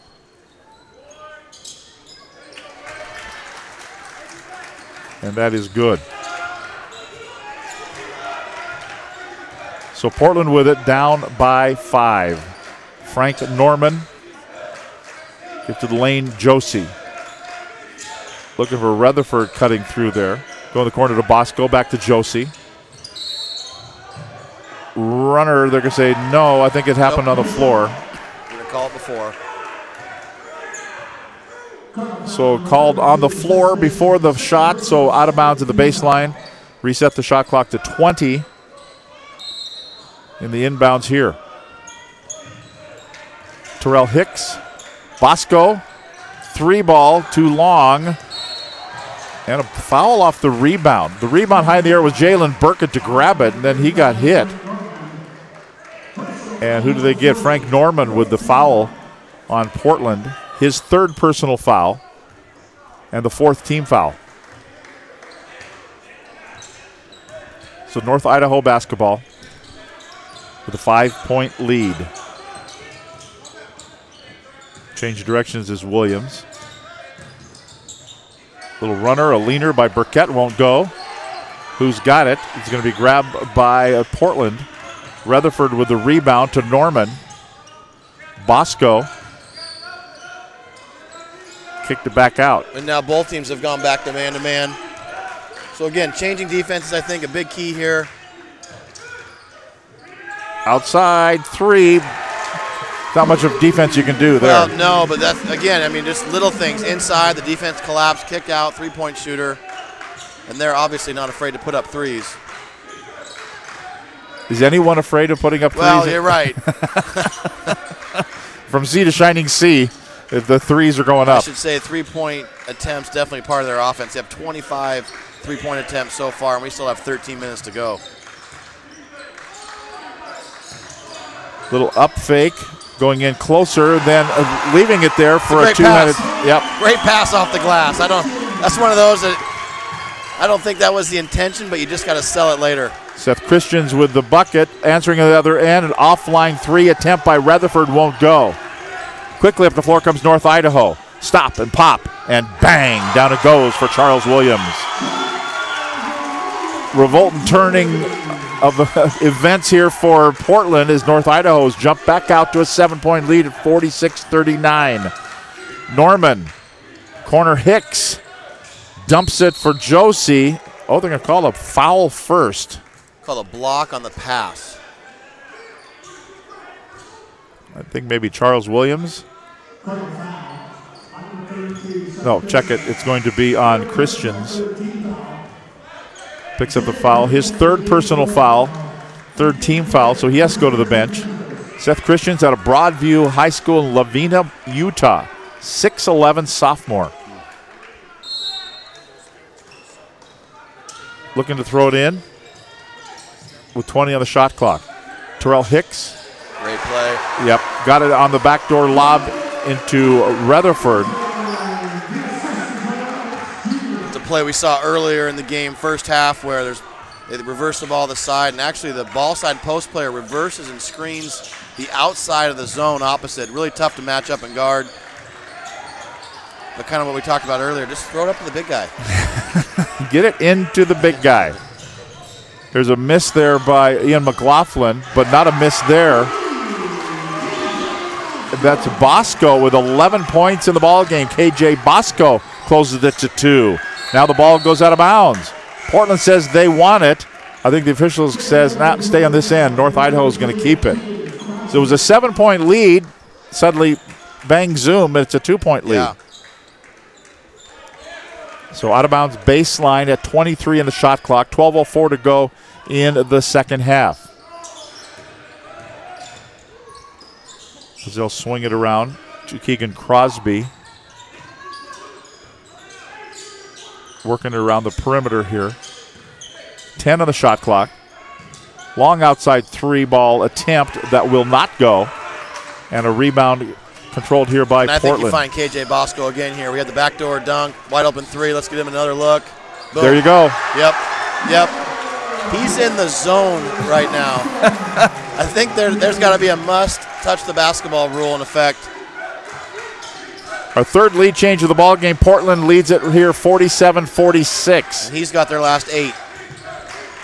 Looking inside. Now down low. Turnaround. Up. No good. It's going to be a fined 20. Yep. I would think if you're a defender, it would be 5. Now a blocking foul is going to be called. On the defense, too, right? You got to find 20. Yeah, if you're the coach, you're saying fine 20. They're in man-to-man defense. I would say he doesn't get a look. He doesn't get to touch it. And, different coaches have probably different philosophies on there. I think one thing we would probably do at the high school level is we would get up and just full deny him and let's try 4-on-4. Inbounds for Portland. Boy, clearing out some space for himself. There was Gabe Garrett. They came away. And then Bosco and Ashante Woods kind of push and shove a little bit. Saved from going out of bounds. Now to Raekwon Evans off the window and in and one for Raekwon Evans. So that gives North Idaho back the lead. And it will be the 4th personal foul on Lane Josie. It's one of their big guys that has to come out now with 4 personal fouls. What's your philosophy on 3 fouls, 4 fouls, how late, how early in the ball game, when do you bring them back, all that? Well, I think it changes game to game and kind of flow of the game, and sometimes it changes on the type of player. But that being said, I'm not 2 fouls in the first quarter does not mean you sit the whole half. I think you just have to be a little strategic on when they play. Same thing in the second half. You get your 4th now. I think that's definitely the right move in a 1-point game to pull them out. There's still 10 minutes to go. 48-47 North Idaho. Portland with the basketball. Hicks goes in. Too hard off the front of the iron. No good. Rebound cleared out by North Idaho. Evans thought better of it. Now he says, now I'll do it, and goes in. Taking over a little bit here. We saw this from Bosco for Portland. Now we see the league scorer for the North Idaho College team taking over the last 2 possessions, and I wouldn't be surprised to see him get some kind of isolation on this possession. And the ball goes out of bounds. A turnover by Portland. It'll be North Idaho basketball. And you mentioned about the fouls, and you said depending on the player too. Some guys sure. you don't even have to tell them. Yeah, I know. Sure, you don't have to tell them, but sometimes in a call like that where he was a little animated and didn't feel like he got a just call there, I don't want him to do a snap call on the next one. He just fouls a guy because he's frustrated and all of a sudden he's got to come out. North Idaho. Potts Woods. Up and good. Thought he was going to kick it back out. He just turned around and changed direction and went right back in for it. Back out to a 5-point lead for the Cardinals of North Idaho. And a steal. Going down, Williams in, laying good. You can kind of tell the Portland coach is waiting for that under 5 timeout. I just thought the same thing on that steal, like get a timeout here, but I think he is waiting. That's where the oh boy. Yeah, you got to get one here if there's a lay-in, I would think. Going in. A strip, but no, they're going to say just out of bounds. And that'll bring us to the media timeout. So let's take a break. 9:12 to go. Still anybody's ball game. North Idaho with a 7-point lead, 54-47, right here at STSPN.com.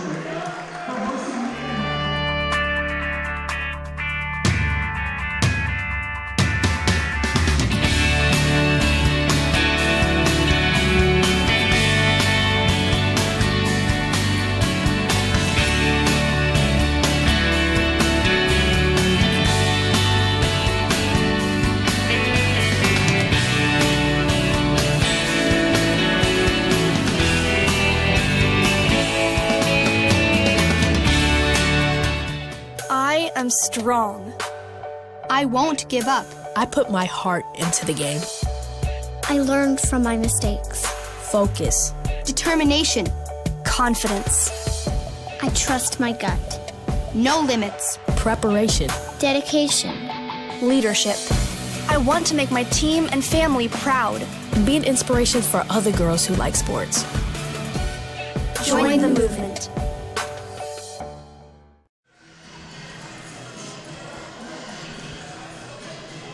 STCU salutes the community colleges of Washington for helping students achieve their educational and career goals for more than 50 years. When it comes to your financial goals, join the not-for-profit financial cooperative that serves members throughout Washington. STCU, the Spokane Teachers Credit Union. Officials over at the bench for some type of review, taking a look at the monitor. You asked a question when we were off, whether the coaches or the officials like. I wonder. I mean, I really wonder. As opposed to, nope, that's the call and that's the way we're going. Move on. I think if you watch the NFL, it's almost ruined a lot of the NFL games to where we don't even know what the right. I mean, you might say it's a catch. I might say it's not a catch, and depending on opinion of somebody, we could both be right. Let's take a look here. Are they worried about whether that was a foul? I don't think you can go to replay to see if they should have called a foul or not. I believe, of course, with replay, like we talked about the NFL, there's so many rules on what you can look at and what you can't. But I think it's scoring and timing. And then, of course, the extracurricular stuff that we saw earlier. Right. Yep. So here we go. 47-54. There's Evans. Wow, nice aggressive take. Raekwon Evans just went around every defender and laid it up and in, and opens up a 9-point lead. They've led by as much as 10 in the ball game. Portland had the lead just a couple of minutes ago, and that evaporated. Frank Norman. They'll dump to Rutherford. Almost triple team. Bosco's on the floor. Have I mentioned lately, and maybe I've never mentioned to you, about calling a timeout when something like that's happening? You don't think you should be able to? No. I know. And I don't think the coach should be able to call timeout anyway. Well, now that's one I could get on board with, to where it's all about the players. And in play. I mean, if it's a timeout, I want a timeout. But right. Or maybe at only certain stages. Yeah. You watch, like we talked about earlier, like with different levels of basketball. And if you watch European basketball, I want to say that maybe you can't call a timeout after a made basket by the other team. It's a live ball still. It's weird to me that you can call a timeout either after you score, right, when it's the other team's ball. Right. I don't know. I couldn't call timeout if we gave them the ball at half court on a sideline inbounds. As a defending team, I couldn't say, "Oh, I see what they're running timeout." Right. Right. That's always been one that I would like to see that you could not do. But and I saw it at least once, if not twice, this year, of the made basket tweet timeout, and he didn't call timeout. But the official, he was just, sure, they're on guard, and he's calling out a defensive call or whatever, right? And confuse it. Maybe it's a hand signal that looks like a timeout. Yeah, you're right. And even when the timeout's not awarded, it's a stoppage in play, and now you're able to set up. And so the Peninsula Pirates are awaiting the winner of this ball game. Well, this was a 2-point lead for Portland just like 5 minutes ago, wasn't it? It was. In real time. And game flow has just really gone the other way. It seems like we were just talking about an 8-0 run for Portland, and then North Idaho said, hold on a second, we've had our own little run coming. So here we go, out of bounds, baseline for Portland. That's Norman. He missed the lay-in, and he will have to earn him at the free throw line, fouled on the way in. And it is really getting physical inside. You saw there in that baseline out of bounds there, guys are just holding and leaning on each other. Charles Williams called for the foul, his first personal foul. First free throw is good for Frank Norman out of Benson High School in Portland, Oregon. Interested to see what Portland does defensively here after this make or miss free throw. If they go back to the zone or if they want to stick with the man. It looks like they are staying man-to-man. 56-49. The lead is 7. That's Keegan Crosby. Oh, almost lost the handle on it. The ball went out of bounds. Yeah, tough possession there. I'm not sure you want your big guys handling the ball like that. Yeah, and he did do the dribble handoff, but went through his teammate's legs and right back to him. Looks like the defender reached in, threw it off his leg, and Portland basketball. This is Norman. Kind of uses the left off hand. Then he fed it in the corner for a 3-ball. Joe Morales put it up and in. Now it's a 4-point ball game. Williams. Out of Crosby.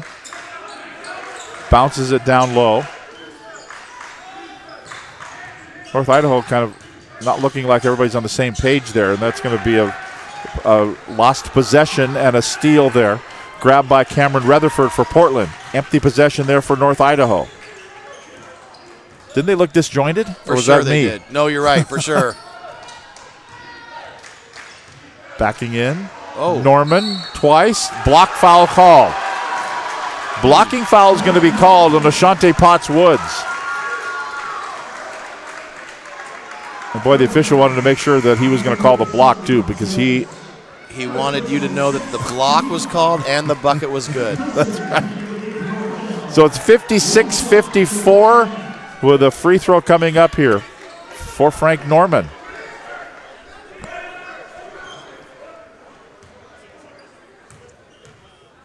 And again, the flow of the game, right? A game of runs. We were just talking, and now it's a 1-point game.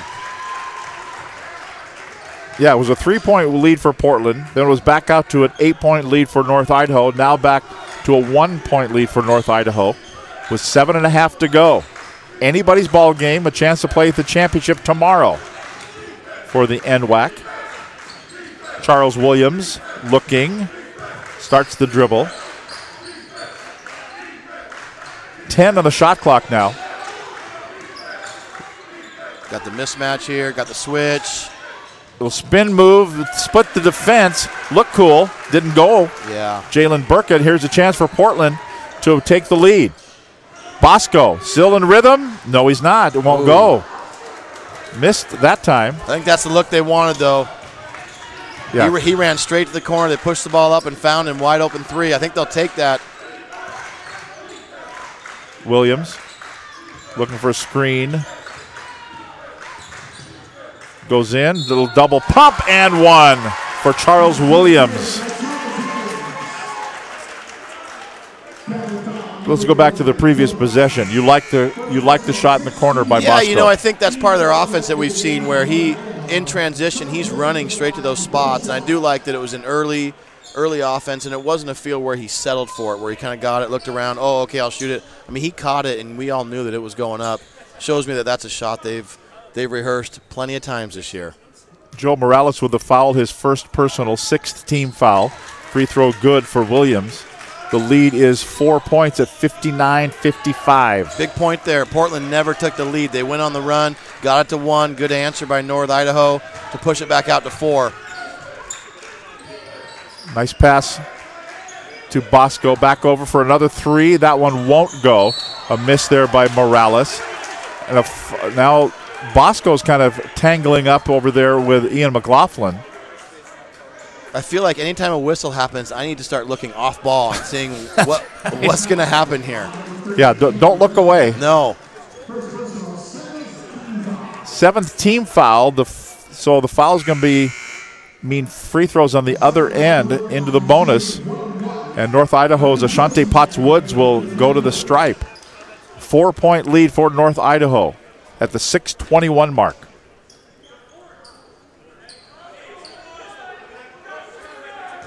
Okay, Potts Woods at the line. Free throw number 1 is good. I haven't figured what that is on his left shoulder. Is that? I'm not sure. Looks like maybe some kind of prior injury. Some kind of pad of some description. So the way this game's been going, it could have been from this game. That's right. That's exactly right. The lead is 6 points, 61-55. Low-scoring game. Coming up on 6 minutes to play. Backdoor lob for Rutherford. Not sure that's where you want to go. Rutherford goes to the deck, so I guess it's going to probably work out. Oh. So it'll be baseline out of bounds here for Portland. Are they going to call it on the shot? Or are we shooting 1-and-1? I guess we're in the 1-and-1. So we're in the 1-and-1. Rutherford will go to the free throw line. The official called the foul, and then he pointed to the baseline, but I think he was. Must be 1-and-1. Yep. Bonus time now for both teams. Cameron Rutherford at the line. Missed the first. Missed the only. And here is Raekwon Evans. Kind of squeezed his way through 4 or 5 defenders. Williams with it. 16 on the shot clock. The lead is 61-55. Taking some time here. Potts Woods. Refused the screen with the left. Nice take. Took it in himself. And now he's got it going a little bit. So it's almost like that baton was passed from Evans. Now Woods is taking over a little bit for North Idaho. Bosco in traffic, put it up, off balance, won't go, and a rebound by Potts Woods. He'll bring it up, lob it forward. Back out, they'll set up the half-court offense. Raekwon Evans with it.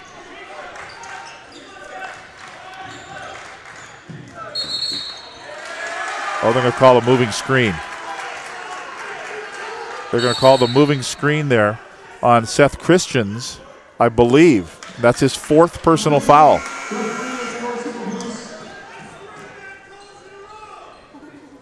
And what happens a lot on the moving screens is it's not necessarily the guy that set the screen's fault. A lot of times it's not his fault, and I think you saw that there where the guy with the ball was just a little too quick coming off of it, and that in this case the big guy's in a tough spot.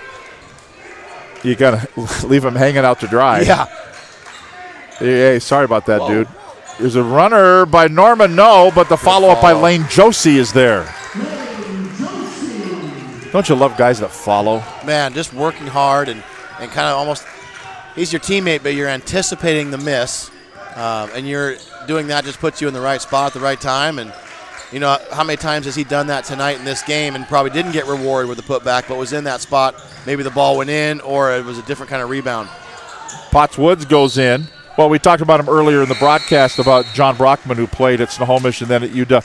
He made a career. It's a mentality. Being there to follow up. It's a mentality, and some kids have it and some kids don't.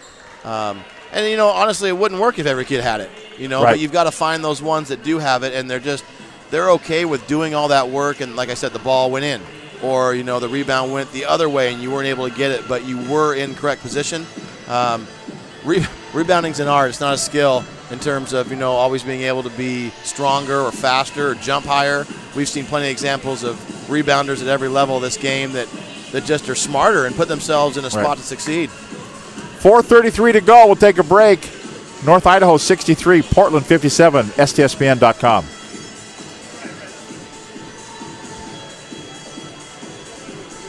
Tennessee got beat today. Wow.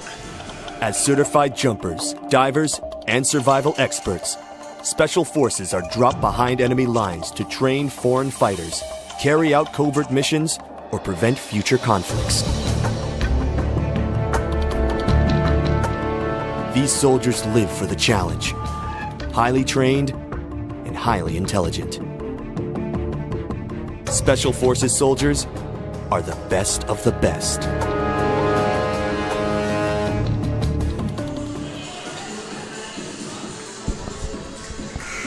Four minutes and 33 seconds to play. One of these teams is going to play Peninsula tomorrow here at Everett Community College for the men's NWAC championship. It's now time. I mean, it's a 6-point game, 4 minutes left, 4.5 minutes left for Portland. Inbounds here. Potts Woods way out by the center line, down to 5 on the shot clock. So Potts Woods goes in, then has the ball stripped away. I'm going to say jump ball. Oh, man. What a tough break there. Don't get possession, obviously, with the yeah, the arrow's going to favor North Idaho. And even with the shot clock situation, who knows what kind of shot they would have put up in that spot. Unfortunately, you get the jump ball call. Does Portland get the ball? Yeah. No. I think it's North Idaho ball. It should be North Idaho ball. Yeah. It's North Idaho ball. That's now, at college, do they reset the shot clock? They might not. I think if you keep possession, which there's another change, right? High school to college. I love this rule. Yep. You don't penalize the defense. So here we go. Catch and shoot. Launch it. That's not probably what you wanted to do. To Norman going in, laying no good. Well, I guess it worked out. Rebound by North Idaho. Cardinals with it. Raekwon Evans was looking for an and one. It's going to be and none, and he's going to have to go to the free throw line and earn them.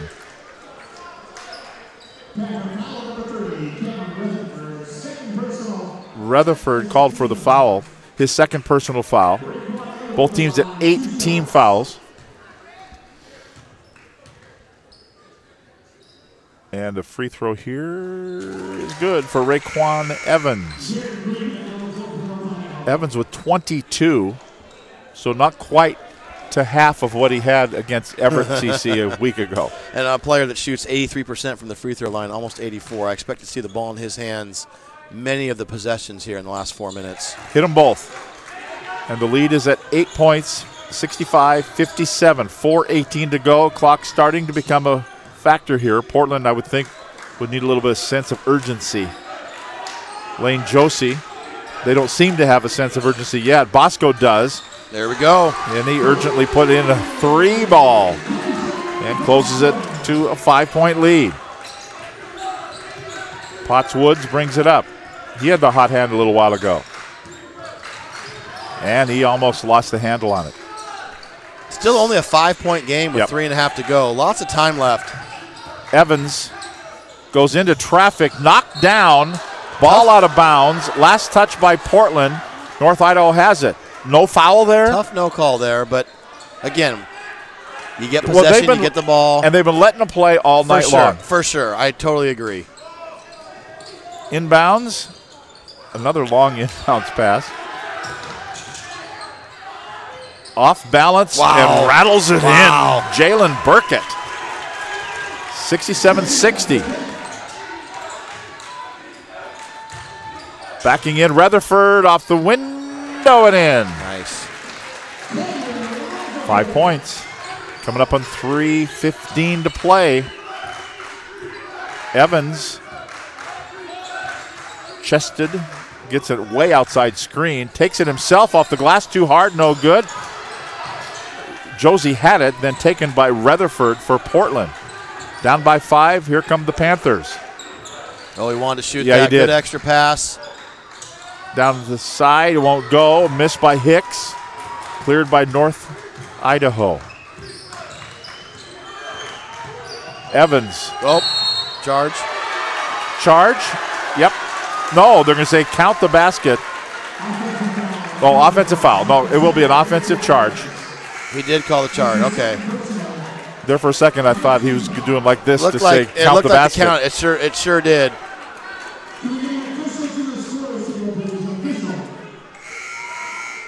So no, in fact, the official book man over there said no basket, right? No basket. A clarifying question. No basket, right? So 67-62, 2:44 to go. Just a 2-possession game here. Playing for your season. Playing for a chance to get a title. Here's Norman. Bosco. Yeah, that last possession he really wanted to shoot, but he had a defender right in his face. Right. Now to Lane Josie. Oh, great no pass. Look pass. Oh! Couldn't get it to go. Could not get it to go off that beautiful pass. Now here's Evans. He's knocked around like a pinball. And it's going to be KJ Bosco picking up the foul. 1-and-1 coming up. They're beckoning the towel boy out there. Was it last night on one of the NC2A games? They showed it was a baseline shot, and the players are coming this way, and the kid was out. For sure, he had to get out of the way in a hurry. And he's just like in front of the camera, like diving, diving for safety. You get hazard pay for being the towel boy on the baseline. Missed it. Missed it. Raekwon Evans. He doesn't do that much. And a timeout called. Good timeout there. take a break. Portland calls a timeout. It's North Idaho 67, Portland 62. Anybody's ball game on STSBN.com.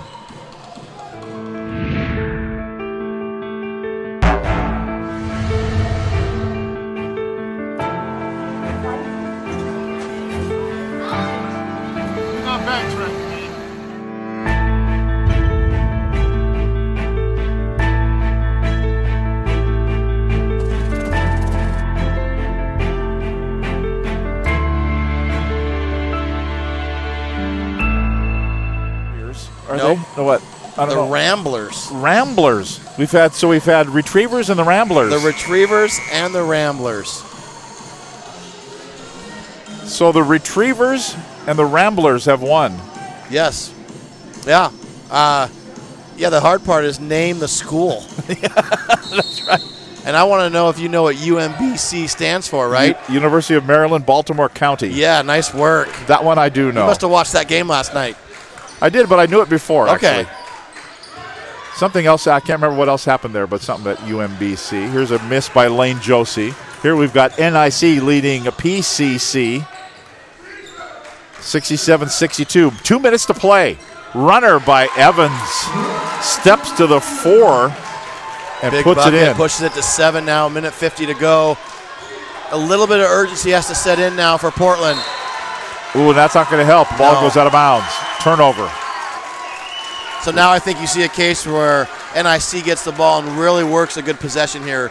We talked earlier about, as a coach, when you start playing that game of how many stops am I going to need, and that number is going to really go down if you can soak 25 seconds off here and we can get this game under 120 before Portland gets the ball back. Or do you take a foul? You're going to trap the ball or try to trap the ball. I think you try and keep the ball in the center of the floor. Ashanti Woods, no, won't go. And then a foul called. Bodies on the floor. KJ Bosco's down.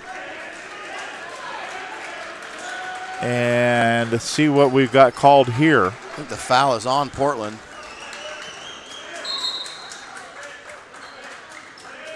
They're going to clear the... Oh, boy. What are we doing here? The officials meeting again and heading over to the monitor. See, I'm the guy that says get rid of all replay. Every sport. NFL, gone. Take a look. But as long as we got it, we'll go with it. So we're looking underneath the hoop here, right? That takedown. That's a throwdown. That's a takedown. That's a wrap-up, takedown. Let's roll that one more time, if we can. We're going to look at it, number 20. Yep. So they're coming down together. Got him in his arms, and he throws him to the ground. Yep. That's a 2-point takedown right there. Well, I think that's going to be something that we saw earlier, maybe with the contact technical foul. Right. And I think we're going to see 2 free throws for, well, they're already shooting free throws. So 2 more? And ball. 4 free throws and ball? I believe, I mean, if they're going to call the technical foul there for that, then because that there's got to be some penalty for it. That wasn't the foul, the original foul. Right. Can we run that one? Yeah, there you go. Yeah. Or maybe it was. You know what? Maybe it was. That is what he called the foul on. So we're just going to have 2 points and probably the basketball. Okay, so flagrant, whether it's a flagrant one. Right. Prediction. From 3 stories up, we're the old you make the call. What do you think? I'm going clear the lane, 2 free throws, North Idaho ball on the side. Well, what the heck, Todd? Let's see it one more time. We're watching KJ Bosco, number 20. He's got him in his arms and just gives him the old flingaroo. He went down as well, so that kind of made it look better than it was. But he initiated all of that. Now they're talking to both coaches again.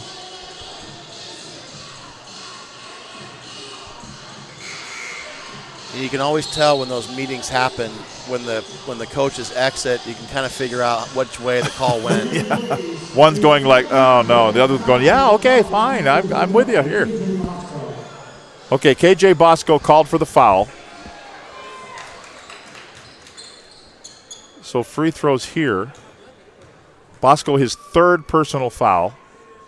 And it was a flagrant because that's why they're shooting free throws here all by himself. This is Jalen Burkett. And now I think it's going to be their ball on the baseline, I would think. Yep. Yeah, with 1:29 to go, now an 8-point lead. And North Idaho has the ball. You start fouling here? Yes. I think, unfortunately, if you don't steal and they score, you're down 10 with a minute to go. You can't win that game. Those, as a coach, those long inbounds passes just make me nervous. Make me nervous. Oh, near. Or you just get the steal. That's going to be a foul on North Idaho. Yeah, it is. So really a good turn of events, all being said for Portland. They make one of the free throws, and then they get the ball turned over with just a few seconds ticked off the clock. Right. And the clock stopped, going to the free throw line, able to score. If you're able to make both free throws, you can set up your full court defense. So it's an 8-point lead now. Cameron Rutherford at the free throw line. Foul is on Jalen Burkett of North Idaho, his third. Both teams in the double bonus. Yeah, I never liked the long inbounds pass, similar to when we're getting pressed. I don't like to inbound the ball right at the hoop. Right? I would like to push the ball outside in those. It's tough. Not only do you have to throw over the top, but it's got to go 40 feet in the air, and then it always seems like it's a collision waiting to happen on that receiving end. And you're also leading the defender to get the steal. Way. We're going the wrong way here. Yeah, we're sending the flow in the wrong direction. 70-64. Another foul. More free throws coming up here. The lead is 6 with 1:15 to go. Still a doubt. And that's almost one where I see the ball in Evans' hands. I might not foul. The 84% free throw shooter, only down 6. You're going to get the ball back for at least 2 possessions. Maybe see if we could get the ball in somebody else's hands instead of sending him to the free throw line. Right. Of course, that's easy to say from up here and hard sometimes to get that message to your players. Yeah, that's a 15-minute after-school meeting. Yeah, and then they still might not understand what you said. Couple of free throws good. That might just do it. 8 points. Let's see, get a quick 3 here. Quick 2 here with a bucket by Brendan Richard. I like the trap early. Nice job breaking the pressure. Woods goes in. That's going to be a goaltend. Yep. Yeah, they're going to count it. Hand to the cylinder. Fortunate for North Idaho, I think there. Just an okay opportunity there as far as the transition attempt. Fortunate to get the 2 there because of miss there, and now we're coming back the other way in a 6-point game. But it's not, it's 8. Less than a minute to play now. Richard, 3. And they will call a timeout. Portland will call their final timeout, and we'll take our final break with 50.2 seconds to go. It's 74-69, a 5-point lead for North Idaho here on STSPN.com. I'm Danny Horton, and I'm an STCU member. The windstorm of 2015, who doesn't remember that? Had no power, were the heaters, the horse drop was a 600-pound block of ice. STCU stepped up. I went straight down. I got the loan I needed. If it hadn't been for STCU and the ability to provide everything I needed, where would I have been? I'm Danny Horton, and STCU is here for... There is no obstacle an engineer can't tackle, build around, or blow up. Skilled and versatile, these soldiers pave the way, building fortifications, detecting and destroying mines, or restoring electricity after a natural disaster. Nothing stands in the way of a guard engineer.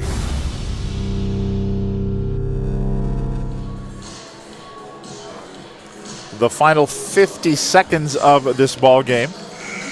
Been a very entertaining ball game. Still a little bit of a doubt. Interested to see what Portland does out of here. If they try and trap early and then maybe foul when the ball crosses half court, but try and get a couple opportunities for a steal as opposed to just fouling right away. Oh, and and you'll see right there how easy it was tipped. It hit the backboard, obviously went out of bounds, but could have not and could have ended up in their hands. Right. So I like the idea of the early trap to see if they can get something. So North Idaho throwing it in. Looking to get. Boy, they I think he traveled. I think so too, but I think they were looking for a foul I think too. you heard the coach say foul him, foul him. They wanted to send him to the free throw line. Richard picks up the foul, his third personal foul, and Williams goes to the free throw line for North Idaho. Ooh. Ooh. So regardless, it's still a 2-possession game.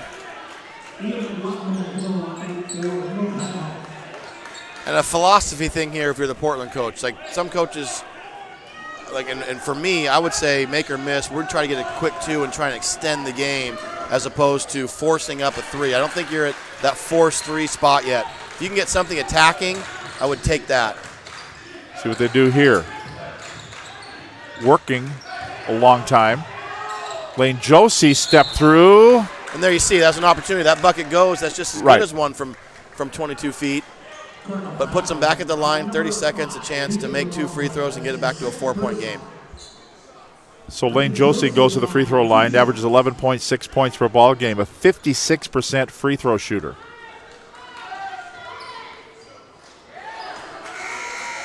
Okay, there's the half that isn't going to go, so this one should be good. Right.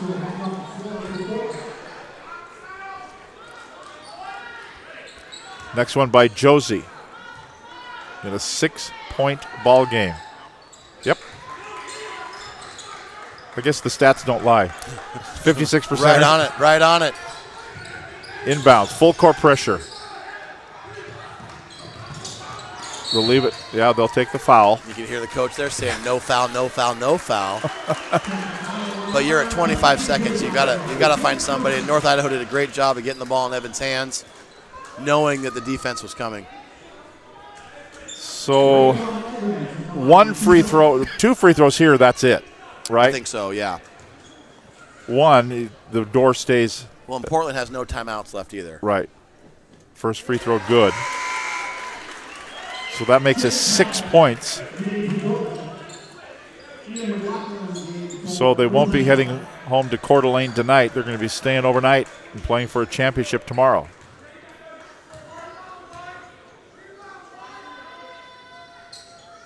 There it is. 7-point lead. Now you've got to look for a 3. Quickly down. Rutherford, air ball. Back out, Rutherford will launch one. Put it in. No foul, no timeouts. 4-point lead. 13 seconds, foul called. Pretty much academic here, but strange things have happened. A 16-1 last night in the NCAA tournament. In a blowout. In a blowout. I mean, that was 20.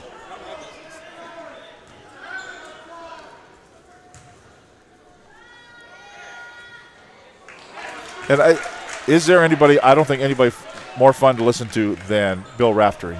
Isn't he great? I know, I can remember when I was young listening to Big Monday and he was doing Big East games, right? I mean, he's fantastic. Yeah. So, timeout. Timeout here by North Idaho. Turnover there on the inbounds. And that all but seals the deal there for North Idaho. Their ball sideline out of bounds. So who do you like for a player of the game? Well, I think, looking at North Idaho, Raekwon Evans, I mean, we didn't see 47 tonight, and so maybe it seems a little quieter, but he still had 23 points, 5 rebounds, and 2 assists. And a couple the stretches scoreboard in the game. shows him at 29. Well, maybe I need to hit refresh on my stats.